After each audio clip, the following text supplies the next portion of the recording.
Can I ask you a question about the stars, constellations? Yeah. Okay, so in the globe Earth, you have the northern constellations headed by Polaris on the top, the North Star, which is the tail of the Big Dipper, okay? And you got some other constellations, the Bear and Cassiopeia and all that around. And then on the southern, you have, near the South Pole, you have Octans, Mesmos, there's several other constellations there. Cross. Okay? Yep. So if the Earth is flat now, how are you going to incorporate those southern stars that in the globe model take up a whole hemisphere? Okay. How are you going to put them into the flat Earth model that only has a dome, does not have a sphere, it only has a hemisphere? How are you going to fit those stars in there?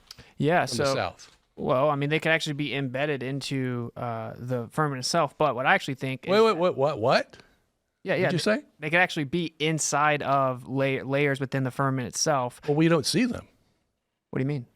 Oh, you mean from the north? I have to travel. So you're asking why I can't see them. Here to the bottom to see those stars. Yeah, I mean, this is how could they be embedded in the northern hemisphere? Pretty simple. No, well, I just meant the firmament itself, but I misunderstood your question. It's a pretty simple answer, right? It's like the same reason that street lights look like they're going down. So in the globe paradigm... What do you mean? So if I look at a long street, the street lights are all 10 feet tall, but they're going to look like they're going down. So you're going to give me the perspective argument. Well, that's what it is. How? How does Because that the way explain we it? actually made these measurements is we actually looked at Polaris and we took an elevation angle to Polaris and we had a horizontal baseline that goes all the way to the zenith underneath Polaris. Now on a globe, obviously, you can't extend a horizontal baseline hundreds of miles. And then what we did was went back a little further, the angle changes. Again, flat Earth measurement. The Earth measures flat. To even make the globe model, you had to make flat Earth measurements to get the latitude system. So basically, the perspective causes the star to drop down, just like the street lights, and you keep on making those angle measurements. What they then did was take those angle measurements that change based on your distance, and they put it into a spherical coordinate system. So... Oh, wait a minute. If the stars come out at night, all the stars come out at night at once. Okay, they're not spread out over time. Yeah. And we only see the northern constellations. Yeah. We don't see the southern constellations. Until you go further south, right? I mean, you don't even have to go all the way to the No, if I went on a flat Earth to the edge, I still wouldn't see them. What? You can go to any point on the Earth in that circular disk, and you still won't see the southern celestial stars. Well, the stars are spinning. And as they come over top of you in your south, which they're actually more stretched out than in the north, and you can actually see them from a greater distance away than in the north, which is a major problem. I mean, you can see more constellations from a greater distance in the north and the south, which should be symmetrical. There should be some place on your disk where I can see octans.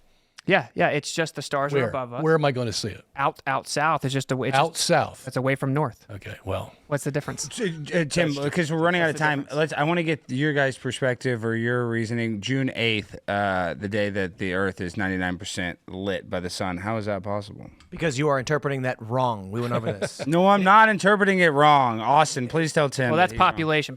He's talking. Yeah, see? Yeah, but it is roughly 65% of the physical sphere in actual light. You can only light if it's a ball. You can only light 50%. That's because they're counting astronomical twilight. No, as sunlight. it's they not. are. That's not the only thing, though. That's not the only thing that makes it go over 50%. So what's your argument for why it goes over 50%? It's not only astronomical twilight. Well, That's astronomical patently wrong. twilight is the first Basically twilight dark. that happens. Yeah. It's basically dark. You need a telescope just to see it. It's and that the is same that is reason the you furthest see the moon extent. with a glow on it. Yeah. Okay, it's filled the whole moon, and then you see a glow around the moon. Yeah, that sounds like a local light source. But what I want to know is, like, you're going to claim the lights. You have to claim that the light's bending around.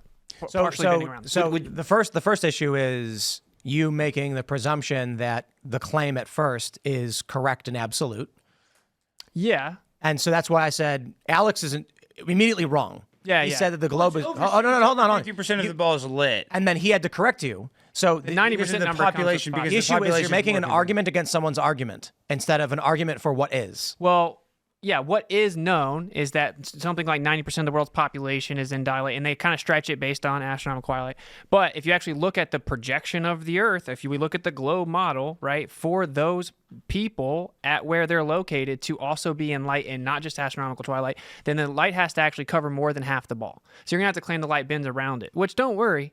People have no problem claiming it. They claim whatever they need to. They'll claim that the light will bend all the way around the ball if they need to. Whenever I see mountains from hundreds of miles away, the light just bends around the globe. But that is what he's talking about. There's two different portions, right? The 90% number is technically wrong if you present it as if it's physically impossible. Thanks for watching this clip from the Culture War podcast. We're live every Friday, 10 a.m. to noon, so subscribe and come hang out.